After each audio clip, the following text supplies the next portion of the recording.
اور سے سنیے یہ آخری بات بتا کے بات ختم کر دوں گا.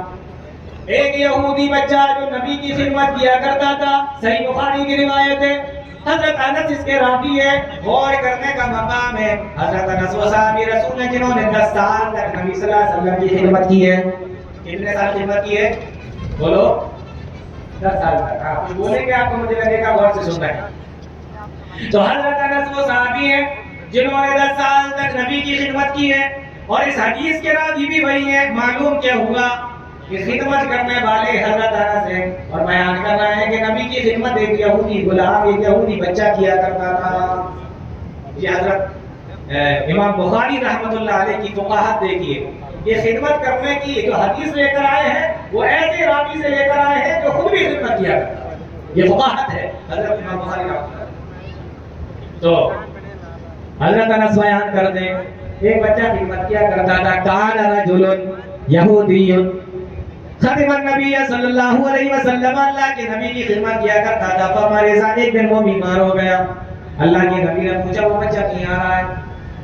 کہا وہ بیمار ہے. آپ اس کی عیادت کرنے کے لیے گئے اور جا کر اس کے سرانے بیٹھ گئے. فقعد من راسه, اس کے کنارے بیٹھ گئے, اس کے سر کے پاس بیٹھ گئے. آپ نے دیکھا کہ اس کے چل چلاؤ کا وقت ہے, دنیا سے جانے کا اس کا وقت ہے, اس دنیا سے یہ جانے والا ہے. آپ نے فرمایا کہ لا الہ الا اللہ کہہ دو, اللہ کا اقرار کر لو, مجھے محمد رسول اللہ مان لو. حدیث کے اندر آتا ہے اس بچے نے جو پاس میں اپنا باپ بیٹھا ہوا تھا اس کی طرف دیکھا, باپ کی طرف دیکھا, باپ کی طرف دیکھا. جب باپ نے دیکھا کہ بچہ میری طرف دیکھ رہا ہے اور موت کا وقت قریب ہے, فرمایا کہ ابو القاسم, ابو القاسم کی بات کو مان لو, یعنی محمد رسول اللہ کی بات کو مان لو. اس بچے نے بات کو مان لیا اور اپنے موت سے پہلے لا الہ الا اللہ محمد رسول اللہ پڑھ لیا. اور تھوڑی دیر کے بعد میں اس بچے کی جان نکل گئی, وہ بچہ ختم ہو گیا, وہ بچہ مر گیا. طرف دیکھو, تامرون بالمعروف وتنہون عن المنکر, تم بھلائیوں کا حکم دیتے ہو, برائیوں سے منع کرتے ہو. اللہ کے نبی صلی اللہ علیہ وسلم کی طرف تو دیکھو, اس نے لا الہ الا اللہ پڑھ لیا, چلا گیا. اللہ کے نبی صلی اللہ علیہ وسلم جب اس کے گھر سے باہر نکلے, پیارے نبی نے جو الفاظ ارشاد فرمائے, مسلمانوں سن لو گے تو رونگٹے کھڑے ہو جائیں گے. اللہ کے نبی فرماتے ہیں الحمدللہ الذی انقذہ من النار, اس ذات کی تمام تعریف ہے اس اللہ کے لیے, اس ذات کے لیے انقذہ من النار, جس نے اس آدمی کو, اس بچے کو جہنم میں جانے سے بچا لیا, اس یہودی کو جہنم میں جانے سے بچا لیا. الحمدللہ الذی انقذہ من النار. آپ اتنے زیادہ خوش ہوئے اس کی ایمان لانے کی وجہ سے. یہ معاملہ تھا پیارے نبی صلی اللہ علیہ وسلم کا. تأمرون بالمعروف وتنہون عن المنکر. تو جو ٹائم مجھے دیا گیا تھا 1 گھنٹے کا, تقریباً میں سمجھتا ہوں کہ وہ پورا ہو گیا ہے. کبھی اور موقع ملا اور آپ لوگوں نے اگر یاد کیا تو انشاءاللہ آئیں گے اور بھی کچھ سنائیں گے. تب تک کے لیے اللہ تعالیٰ ہمیں اور آپ کو, تمام لوگوں کو نیک عمل کی توفیق عطا فرمائے, قرآن و حدیث کو سمجھنے کی, اس پہ چلنے کی توفیق عطا فرمائے. آمین یا رب العالمین. وآخر دعوانا الحمدللہ رب العالمین. والسلام علیکم ورحمۃ اللہ وبرکاتہ.